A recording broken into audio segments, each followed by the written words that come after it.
오늘 7번째 로마서 강의합니다.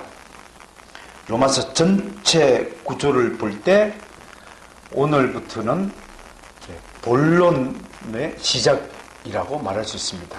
다시 한번 복습해 봅니다.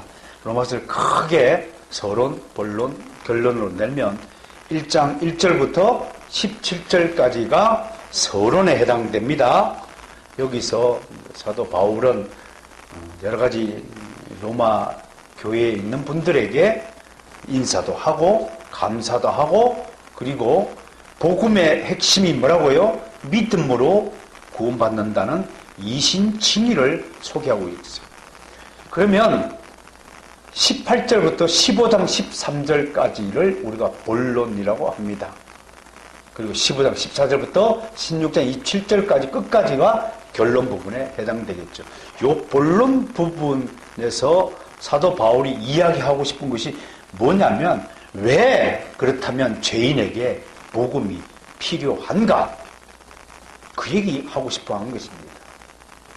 그 얘기를 다시 한번 세 부분으로 나누면 1장 18절부터 3장 20절까지가 한 부분에 해당이 됩니다. 그리고 3장 21절부터 11장 36절까지 복음이란 무엇인가를 다루고 있습니다. 그리고 12장 1절부터 15장 13절까지는 복음을 받은 그리스도인이 어떻게 살아야 하는 것인가를 우리에게 말씀하고 있습니다. 오늘은 그 본론 중에 첫 번째 단락 중에서도 첫 번째 부분인 왜 죄인에게 복음이 필요한가에 대해서 우리가 이야기를 나누고자 합니다.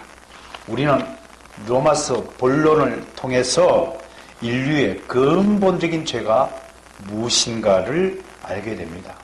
특히 오늘 본문에서는 한마디로 모든 사람은 하나님을 알만한 것을 다 가지고 있음에도 하나님을 버리고 다른 피조물을 섬기는 우상 숭배자라는 것입니다.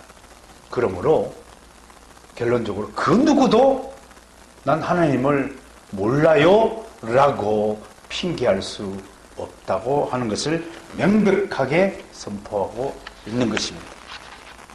지난주에 말한 대로 로마서 중심 구절은 1장 16절에서 17절에 있다고 말씀한 바 있습니다. 이것이 복음의 핵심인 이신칭의입니다.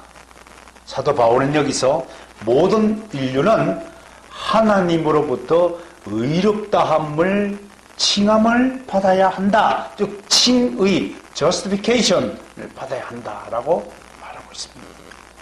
근데 왜 바울은 왜 이 복음이 사람들에게 필요한 것인가를 이야기하고자 하는 것입니다. 이는 마치 어떤 중환자가 자신의 병을 심각성을 느끼지 못하면 병원도 필요 없고 의사도 필요 없다고 생각하는 것과 같은 이치입니다. 내 병이 정말 죽을 병인지 얼마나 심각한 것인지 깨달아야 병원에 갈 것 아니겠습니까? 마찬가지로 여러분들 많은 사람들이 살아있지만 살아서 다 거리를 활보하고 먹고 자고 말하고 떠들고 놀고 돈 벌고 일하고 사람 사귀고 사랑하고 이렇게 하고 있지만 성경은 복음을 받지 못한 사람들의 상태는 그냥 죽은 시체가 돌아다니는 것과 같은 것이다 라고 말하지 않고 있지 않습니까?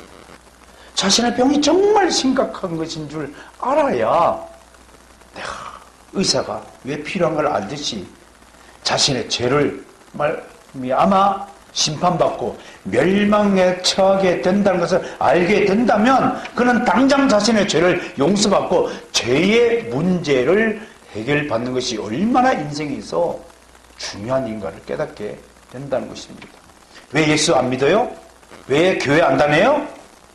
그건 내 죄가 어떤 결과를 낳을지에 대해서 한 번도 심각하게 생각해 보지 않았기 때문에 교회 안 다니는 거예요. 지금 이 시간에 누구 자고 있는 거예요. 한마디로. 그렇게 되면 암에 걸린 환자가 내가 지금 암에 걸리지 상태를 모르기 때문에 지금도 떠들고 막 웃고 노는 거예요. 암에 걸려놓고 노는 거예요. 근데 그가 내가 암에 걸렸다 진단받으면 어떻게 됩니까? 지금까지 재밌던 모든 상황들이 다 사라지고 그는 오직 암 수술을 받기 위해서 집중하게 될 것입니다. 마찬가지예요. 그러니까 하나님을 믿지 않고 교회 다니지 않는 것만큼 어리석은 행동이 없는 거예요. 인생에서 가장 중요한 문제가 뭐냐면 내 죄의 문제를 해결받고 뭐 돈을 벌든지 떠들든지 사랑을 하든지 뭘 하든지 여행을 가든지 하라는 이야기입니다. 그만큼 죄의 문제가 심각한 것입니다. 참 안타깝죠? 예수 모르고 교회 안 다니는 세상 사람들 보면 정말 안타까운 것입니다. 그걸 오늘 그런 마음을 가지고 오늘 사도 바울이 펼치신 이야기를 한번 하나씩 살펴봐야 합니다. 먼저 18절에 보니까 죄를 범한 모든 사람은 하나님의 진노 아래에 있다라고 말합니다. 영어로 이게 wrath인데요. wrath. 그러니까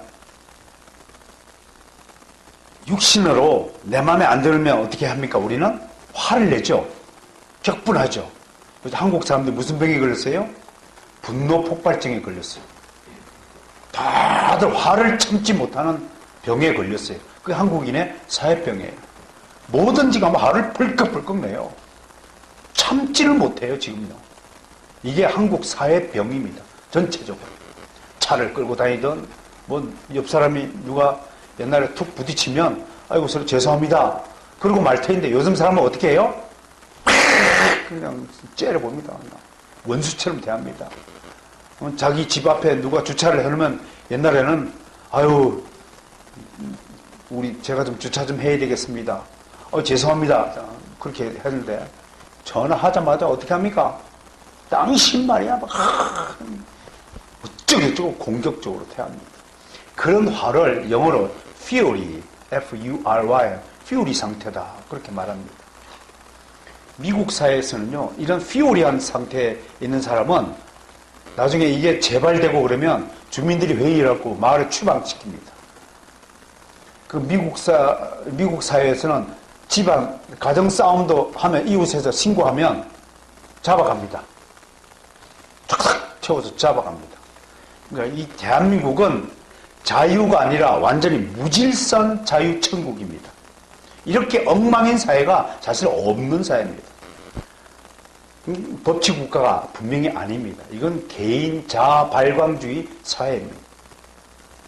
어떻든 여기서 말하는 진노화는 피오리가 아닙니다. 인간의 노를 바라는 그런 것이 아니라 엄정한 원칙을 가지는 의분, 공분, 공의를 말하는 것으로 지금 진노라는 단어가 쓰여지고 있다는 것을 먼저 여러분들이 알아주시길 바랍니다. 그러니까 여러분 성경이라는 것이 왜 하나님의 말씀이고 진리라는 것인가를 깨달아야 됩니다. 그냥 보통 차원으로 한 단어 하나가 그냥 차원의 단어를 여기다 실어둔 것이 아닙니다. 하나님의 기막히고 정말 신묘막측한 그 신비로운 역사와 능력과 그 계시의 뜻을 가지고 단어 한 개까지도 이렇게 택함을 받았다는 것입니다. 아무튼 죄인에 대한 하나님의 공의로운 심판의 표현은 하나님의 진노예요. 즉 하나님의 사랑과 은혜의 표현은 복음이에요. 그렇죠?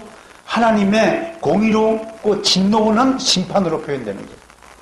그 복음이냐 심판이냐 그것으로 하나님의 속성을 표현하는 것이에요. 그런데 하나님은 예수 그리스도를 통해서 이 구원과 심판을 즉 사랑과 공의 진노를 동시에 표현했다고 하는 것입니다. 십자가 사건 여러분 그리스도인이 무엇을 속에 간직해야 되나요? 십자가 사건을 속에다가 가지고 있습니다. 목걸이 한다고 목걸이 십자가 하면 연예인들 막 하고 다니는데 여러분들은 그렇게 수준 낮은 신앙 표현을 좀 하지 않기를 바라요. 정말 수준 높은 사람은 속에다가 신비에다가 자기 신앙을 새겨두는 것입니다. 왜 진짜 개혁교회, 장로교회에는 십자가도 안 세우는 줄 아십니까? 그 눈에 보이는 모든 신앙을 우리 종교개혁가들은 다 거부한 것입니다. 그래서 교회 안에 있는 가톨릭 쟤네들 눈에 보이는 막 이거 향 흔들고 지팡이 짚고 관 쓰고 예복 입고 하는 그 지혜들을 종교개혁가들 다 거부한 것입니다. 왜? 신앙의 수준이 눈에 보이는 수준이 아니라 눈에 보이지 않는 깊이 있는 정말 한 차원을 끌어올리는 신앙의 수준으로 만든 것이 종교개혁 사건이고 그 십자가 사건입니다. 여러분 십자가를 어디다가 기억하십니까? 여러분 신비에 새겨야 됩니다. 주님께서 스스로 달려 죽으신 그 십자가, 그 스스로 달려 죽으심으로써 모든 인류의 죄값을 다 갚아주시고 치루시고 죄를 다 대속하여 주시고 그래야 우리에게 구원의 길을 제시해 준 그 사건을 우리가 목걸이에다가 여러분 기록하시려고 합니까? 팔찌에다가 여러분 그 사건을 기억하고 기록하시려고 하십니까? 모두 무의미합니다. 여러분 믿음 안에, 성령 안에, 여러분 신비에 십자가를 기록하셔야 됩니다. 그 신앙만이 영원 무궁토록 탈색되지 않고 변질되지 않을 것이기 때문인 것입니다. 여러분 예수 왜 믿습니까? 나 잘 먹고 잘 살겠다고 예수 믿는 자는 다 떠날지어다. 그런 신앙, 그건 허접한 신앙도 아닌 것입니다. 그건 신앙이 아닙니다. 여러분들이 정말 주님과 함께 죽은 사람이라면 주님과 함께 살겠다고 결심한 사람만이 진짜 그리스도인인 것입니다. 나 잘 되자고 예수 믿는 자는 예수를 이용해 먹는 기회주의자일 뿐인 것입니다. 여러분, 사랑하는 성도 여러분, 이 시대 말세에 정말 너희 가운데 믿음을 보겠느냐?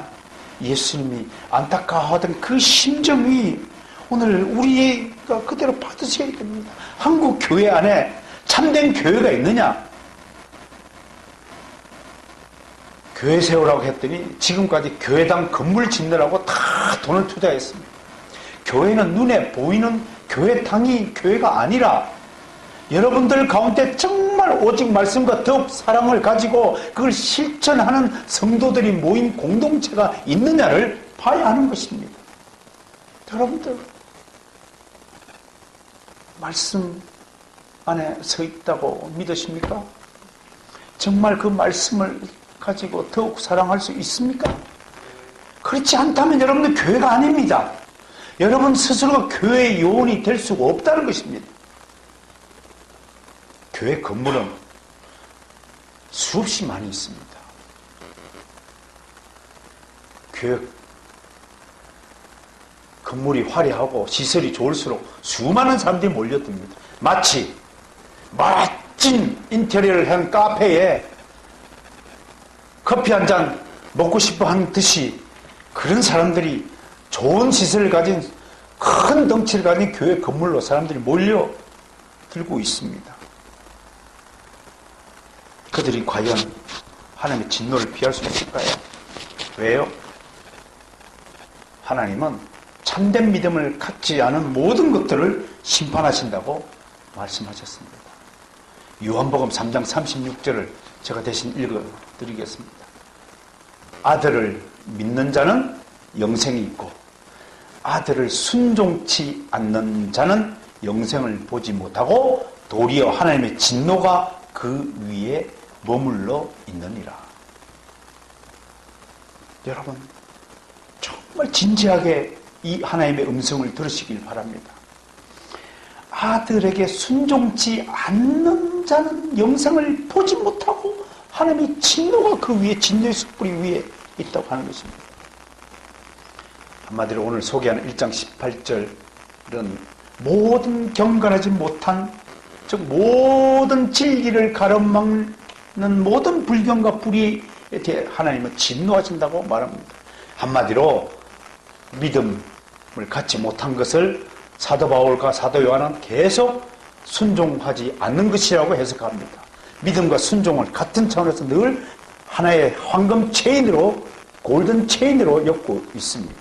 다른 말로 너에게 믿음이 있느냐? 그 얘기는 너는 순종하느냐로 보는 것입니다. 순종하지 않으면 믿음이 없다고 보는 것입니다. 순종함이 없는 사람에게 영생이 주어지지 않는다고 오늘 말하고 하는 것입니다. 그러면 그 사람은 진노라는 숯불을 머리 위에 이고 사는 사람이라고 오늘 사도 바울은 표현하고 있는 것입니다. 사랑하는 성도 여러분, 우리는 분명히 믿음으로 말미암아 하나님의 진노로부터 벗어난 은혜를 받은 자임을 스스로 믿으실 것입니다. 그렇다면 여러분들의 믿음은 늘 하나님 말씀에 순종하는 것으로 나타나야 될 줄로 믿습니다. 자, 이제 19절과 20절로 가보겠습니다. 불경과 불이란 무엇인가? 하나님을 알 수 있도록 하나님이 조치를 취해 두셨음에도 그것을 무시하고 부정하는 것이 불경이요 불의한 것입니다.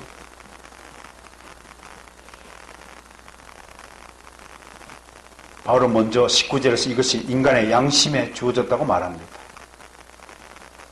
하나님을 알만한 것이 그들 속에 보임이라. 또 바울은 20절에서 그의 영원하신 능력과 신성이 그가 만드신 만물에 분명히 보여 알려졌다고 말하고 있습니다.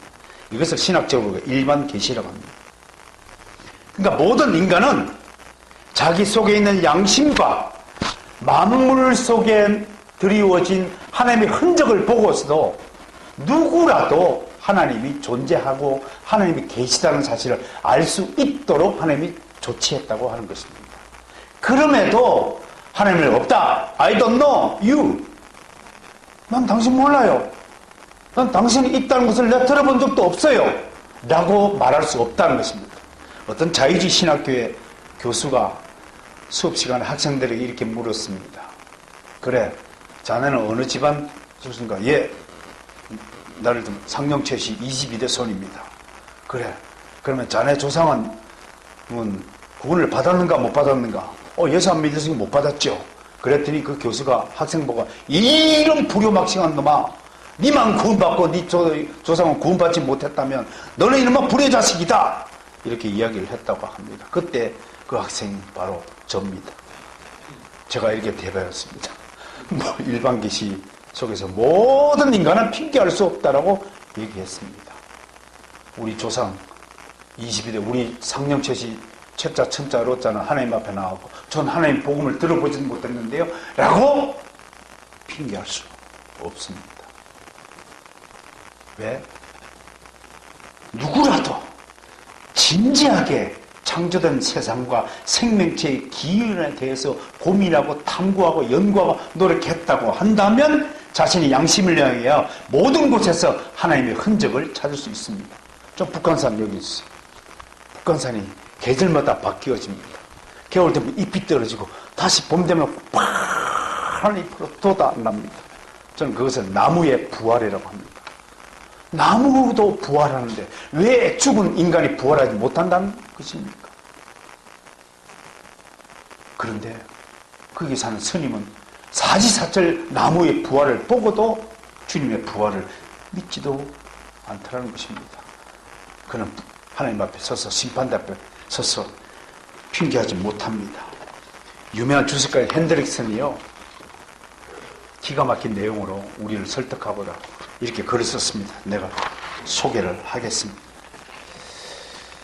현미경과 망원경 같은 인간의 발명품의 도움 없이도 그들은 우주의 광대함, 항성들의 배치, 고정된 궤도 운행, 가지에 달린 잎들의 배열, 하나님이 창조하신 물의 순환, 기화, 구름 형성, 증발, 연못의 형성, 씨로부터 식물의 성장, 씨앗으로부터 아무 식물로가 아니라 특정한 식물로, 정해진 식물로의 성장, 희미한 장밋빛 광채로부터 웅장한 원형을 이루는 해돋이의 감동, 본능적인 새의 둥지 짓는 기술, 모든 생명들에게 먹이가 공급되는 다양한 방법, 생물들의 환경 적응, 예를 들면 부드러운 사막의 모래에 맞는 낙타의 연한 발바닥, 이런 것들을 누가 지었느냐? 낙타의 연한 발바닥은 감히 상상하기 힘든 구절입니다. 피조물에 나타난 이러한 하나님의 음성 외에 양심 속에도 동일하신 하나님의 음성이 있는데 이건 누가 지었느냐? 저는 지구과학자들 이야기를 소개할까 합니다. 지구가 정확하게 몇 도 기울어졌냐면요, 23.5도 기울어졌어요. 나사의 과학자들이 실험했습니다. 23.4도로 기울였더니 17년 만에 지구가 찌그러져 결과를 나타나고, 23.6도를 만들었더니 32년 만에 지구가 공중분해된다는 결과를 나왔다고 합니다. 과연 지구를 왜 23.5도 기울어져서 이렇게 돌도록 누가 만들었습니까? 우연히 그렇게 만들어졌습니까? 태양과 지구 사이에 7개 행성을 왜 가운데 두었고, 왜 목성으로 하여금 모든 우주의 파편을 다 맞아 온몸으로 맞도록 하여 지구를 보호하도록 만드셨습니까? 이게 우연입니까? 또 실험했습니다. 지구와 태양 사이의 목성을 없앴더니 지구가 0.001초 만에 지구가 흔적도 없이 사라지더라. 그 기막힌 배열을 누가 만들었습니까? 그걸 보고도 하나님이 없다? 창조자가 없다라고 하는 사람만큼 천하에 교만한 사람은 없을 것입니다. 그 자만큼 불경죄를 저지른 자는 없다고 하는 것입니다. 오늘 바울은 사람들의 죄를 논하면서 먼저 일반 계시를 이야기합니다. 두 가지죠. 우주 만물을 통해서 하나님은 자신이 살아있고 자신이 존재한다는 것을 우리에게 알려주셨습니다. 두 번째, 여러분 속에 있는 각자 양심 속에다가 하나님의 씨앗을 심어두셨습니다. 여러분들은 스스로 악인이 되기를 원치 않을 것입니다. 여러분 어찌됐든 간에 다른 사람과 좋은 관계를 맺으려고 노력할 것입니다. 그것이 하나님의 주신 양심 때문에 그렇다고 성경은 이야기하고 있습니다. 어쨌든 모든 사람은 하나님을 알 수 있는 존재입니다. 물론 성경은 이것으로는 죄인을 구원하시려는 하나님에 대한 지식은 올바로 갖지 못합니다. 하나님을 계시다는 어렴풋이 알지만 하나님이 왜 우리를 구원해야만 하고, 하나님이 어떻게 우리를 구원하고 무엇으로 구원하는 등등 구원에 대한 참 지식은 얻을 수 없다라고 설명합니다. 여러분 고린도 전서 1장 21절로 가보겠습니다. 고린도 전서 1장 21절.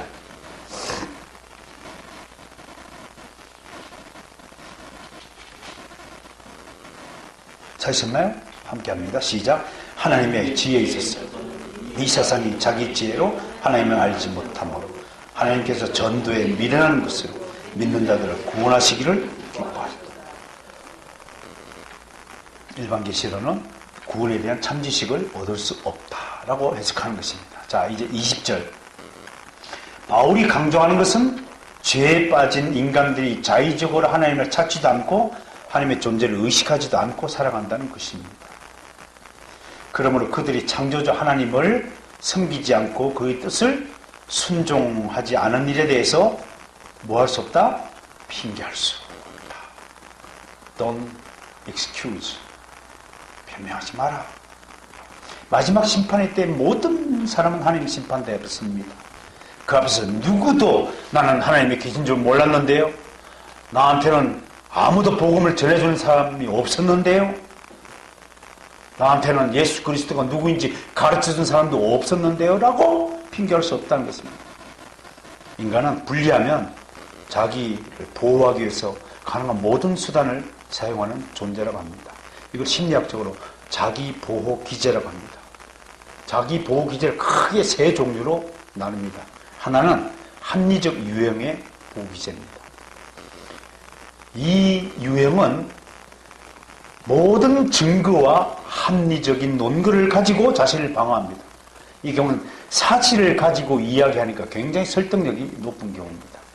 두 번째 타입은 핑계형이고 변명형입니다. 모든 행동에 자신만의 이유가 있는 형입니다. 우리 속담에 처녀가 애를 베도 할 말이 있다 하는 식입니다. 늦으면 늦은 대로 이유가 있고, 빠르면 빠른 대로 이유가 있고, 일을 했으면 한 대로 이유가 있고, 안 하면 안 한 대로 이유가 있고, 분명히 잘못을 했음에도 자신의 잘못을 인정하지 않고 다른 이유를 끌어들여서 해명하고 반박하고 변명하고 인정합니다. 이게 핑계형입니다. 세 번째는 자기 비하형으로 나눌 수 있습니다.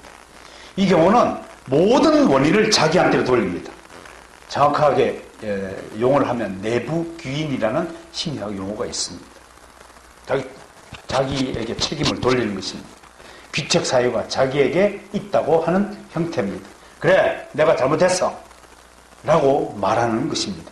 그런데 실상은 전혀 자기 책임을 인정하는 형태가 아닙니다. 이것은 자기를 비하하고 자기에게 책임을 돌리는 형식을 통한 또 다른 공격이라고 하는 것입니다. 자기 비하, 즉 공격이라고 말하는 것입니다. 정리하면 어떻든 간에 자기가 막 핑계를 하든 자기 비하를 하든 모든 인간은 하나님을 알지 못한다고 말하는 것입니다. 그러면 사람 핑계하면 안 됩니다. 핑계는 정직하지 못한 것입니다. 정직하지 못한 것은 거룩하지 않은 것입니다. 거룩은 한마디로 빛입니다. 하나님 빛이니까 거룩하는 거죠. 빛은 아름답고 따뜻하고 맛있는 것입니다. 여러분, 에베소서 5장 9절에 이렇게 되어 있습니다. 빛의 열매는 모든 착함과 의로움과 진실함이다 라고 말했습니다. 우리는 빛의 자녀입니다. 그리스도인을 다른 말로 빛의 자녀라고 일컫습니다. 그러니까 빛의 속성대로 살아야 되는 사람이 그리스도인입니다. 그러니까 그리스도인은 무조건 착하게 살아야 됩니다. 그리고 무조건 바르게 살아야 됩니다. 그리고 무조건 정직하게 살아야 합니다. 이것이 그리스도인의 본분입니다. 착하지 않은 그리스도인, 그건 빛의 열매가 아닙니다. 어렵지 않고 사기치고 거짓말하고 진실하지 않는다, 그건 그리스도인의 본분을 벗어나는 것입니다. 여러분, 정직은 변명을 거절합니다. 요셉은 감옥 속에 있으면서도 정직하였습니다. 오해받았습니다. 보디발 장군의 아내를 겁탈했다는 누명을 썼습니다. 그럼에도 그는 핑계대지 않았습니다. 이것이 하나님이 내게 주시는 또 다른 테스트라고 믿었을 뿐입니다. 한마디로 빛의 열매는 저는 여러분에게 사랑의 열매다라고 소개하고 싶습니다. 사랑은 모든 거룩의 완성이라고 말합니다. 내가 가진 힘보다 더 힘을 발휘하여 더욱 사랑해야 합니다. 더욱 사랑은 다시 한번 강조합니다. 내가 사랑하는 자만 사랑하는 것이 아니라 내가 사랑할 수 없는 사람을 사랑하겠다고 결심하고 사랑하는 것이 더욱 사랑입니다. 그 사랑하라고 우리 교회에 오직 말씀 더욱 사랑 주셨고, 이것이 제 목숨보다도 귀하게 여기는 목회의 원칙입니다. 이 원칙을 허무는 것에 대해서는 절대로 저는 타협하지 않고 용납하지 않을 것입니다. 교회를 쪼개서라도 이 원칙을 허무는 자는 전 동행치 않을 것입니다. 이 사랑은 나의 힘, 나의 수준, 나의 생각으로 할 수 없는 것입니다. 이 사랑은 오직 성령님의 은사의 사랑의 능력을 받아야만 가능한 사랑의 능력입니다. 우리는 더 큰 성령의 은사를 사모해야 할 것입니다. 고린도전서 12장으로 가서 말씀을 살펴보겠습니다.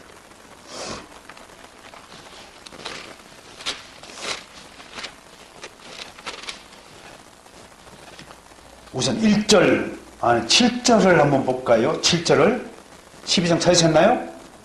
자, 성령의 은사를 받아야 됩니다. 그 중에 7절 시작. 각 사람에게 성령을 나타내시면 유익하게 하려 하십니다. 여러분, 왜 성령 은사를 받아야 돼요? 나의 신앙의 유익, 보탬이 되기 때문에 성령의 은사를 받아야 하는 것입니다. 31절로 가보세요. 31절 시작. 너희는 더욱 큰 은사를 사모하라. 내가 또한 가장 좋은 길을 너희에게 보이리라. 가장 더욱 큰 은사가 뭐냐면 13, 1절에 시작. 내가 사람의 방언과 천사의 말을 할지라도 시작. 사랑이 없으면 소리나는 구리와 울리는 꽹과리거든. 더욱 큰 은사가 뭐냐면 최고의 좋은 은사가 사랑의 은사인 것입니다. 이것이 더욱 사랑의 은사입니다. 네 번째로 미련한 마음, 어두워졌고 어리석다. 미련하다, stupid, foolish라는 단어를 썼는데요. 간단하게 미련이 무슨 뜻이냐면요. 미련, 아직 미자에다 연단하다 연자인데 이게 뭐예요? 훈련받지 않은 상태를 미련한 상태라는 겁니다. 여러분들이 주일날마다 여기 와서 말씀을 왜 들어요? 이게 훈련이기 때문에 받습니다. 진짜 예배는 우리가 하나님 앞에 들어서 드려야 돼요. 이거는 진짜 참 예배를 드리기 위한 리허설 정도라고 생각하면 됩니다. 그러니까 여기서 한 시간씩 앉아서 말씀 듣는 훈련을 지금 쌓는 것입니다. 어릴 때부터. 이 아이들이 한 시간 동안 앉아서 말씀을 듣잖아요. 물론 뭐 요즘에는 설교를 20분 하고 30분 하는 교회가 수두룩하다고 합니다. 숙달되지 않는 상태, 미성숙한 상태는 미련한 상태라고 합니다. 여러분, 달팽이가요, 우리 보기엔 매우 느리게 기어가는 것 같지만 사실상 태어난 순간부터 걸음걸이하는 연습을 한답니다. 달팽이가. 만약에 걸음걸이를 연습하지 않는 달팽이는 바위 위에 탈락부터가 있다가 햇볕에 말라 죽는다는 것입니다. 햇볕에 말라 죽지 않기 위해서 달팽이 부모는 달팽이 지 자식한테 걸어라 걸어라 걸어라 그렇게 훈련을 시켜서 달팽이 자기 딴에 엄청나게 노력해서 걸어가는 것입니다. 어리석은 사람은 진리에 관심 갖지 않습니다. 오직 나의 삶, 나의 유익, 잘 먹고 잘 살고 즐기는 일에 관심을 갖습니다. 이 모든 걸 충족할 수 있는 것이 돈이라고 생각합니다. 그래서 돈을 벌기 위해서 기를 씁니다. 그러나 하나님은 돈을 이런 목적에 사용하는 것을 원하지 않습니다. 돈은 전에도 말씀드리고 늘 강조하죠. 사랑의 도구입니다. 돈은 사랑의 선물입니다. 돈을 사랑하는 일에 사용하면 그 돈은 진짜 값어치를 가지고 그 속에 하나님의 능력이 함께하는 것입니다.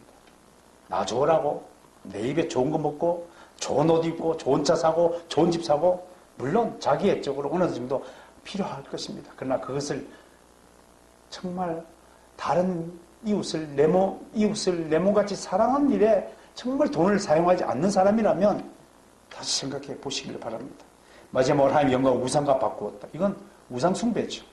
하나님이 제일 싫어하는 것이 우상숭배입니다. 왜? 가짜 부모를 진짜 부모로 알고 쫓아다니니까. 아레일교회 성도가 최단 목사를 담임 목사를 알고 쫓아다니지 옆에 목사를 우리 담임 목사인데요. 그러면 기분 좋겠어요? 우상숭배죠. 우상숭배는 하나님에 대한 정면 도전입니다. 배신이고 선전포고입니다. 이건 있을 수 없습니다. 대한민국 헌법의 1조 1항입니다. 대한민국 주권은 국민에게 있다. 주권 재민의 원칙이죠. 하나님 나라의 헌법은 1조가 있다면 모든 주권은 하나님께 있다. 한자로 바꾸면 주권 재신일 것이라고 저는 생각을 합니다. 모든 주권은 하나님께 있습니다. 정리합니다. 이 세상에서 첫 번째 하나님을 모른다고 핑계할 사람은 아무도 없습니다. 하나님은 모든 것을 계십니다. 여러분 안에 믿는 자 안에 오셔서 계십니다. 성령 하나님으로 내주하고 계십니다. 그분께서 우리는 기도할 바를 알지 못하나 불쌍히 여기는 마음을 가지고 하나님께 우리 기도를 대신 전달해준 역할을 가지고 우리를 지켜주십니다. 위급할 때 수호천사 보내서 지켜주시고 우리의 간구, 기도, 제목, 소원들을 다 하나님께 아뢰어서 그것이 응답받을 수 있도록 복을 내려 주십니다. 그냥 아무것도 걱정할 거 없습니다. 아무 일 하나 염려하지 말고 모든 것을 감사함으로 하나님께 미리 아뢰십시오. 구하십시오. 떼쓰는 기도를 하십시오. 주세요 좀! 하나님 주십니다. 두 번째 하나님은 영원한 우리 아버지십니다. 아버지. 우리에게 영원한 아버지가 계십니다. 영원한 사랑을 주시는 우리 애인입니다. 우리 친구가 되십니다. 스승입니다. 그렇지만 세 번째, 이걸 기억해야 됩니다. 정말 부모가 자식 사랑하면 자식이 잘못을 때 매를 들어야 합니다. 그게 잠언서의 가르침입니다. 자유주의, 인본주의자들이, 좌파 사상가들이 교육감이 되고 교육 정책을 맡다 보니까 매를 들지 못하게 하여서 아마 10년 뒤는 엉망이 될 겁니다. 대한민국 사회는. 제가 지하철을 오랜만에 타봤습니다. 정말 깜짝같이 사라진 문화와 아름다운 풍속이 있더라고요. 자리를 양보하지 않아요. 내 옆에 대학생들이 두 놈이 탔는데 할머니 가서 내가 내일 모레 60인 내가 자리를 비껴서 양보를 하는데도 두 녀석은 핸드폰하고 미쳐 있더라고요. 이게 정상입니까, 여러분? 이게 제정신이에요? 뜻을 어기시면 엄중함으로 우리를 꾸짖는 분이심을 믿으시길 바랍니다. 잘못하면 벌 받아야죠. 죄를 지으면 감옥에 가야죠. 그게 정직한 것입니다. 우리 아래 성도 여러분은 예절 바르고 어른을 공경하고 어른 앞에 백발이, 자문에 뭐라고 그랬어요? 백발 앞에 바로 서라. 어른을 공경하고 어른에게 양보하고 어른을 앞세우고 식사를 해도 버르장머리 없이 어른이 숟가락 들기 전에 입속에 먼저 음식을 집어넣는 그런 자식을 가르쳤다면 철저하게 회개하시고 하나님께 회개해야 됩니다. 마지막으로 우리는 이런 하나님과 함께 살아가는 사람들임을 잊지 않아야 될 것입니다. 함께 한다는 것.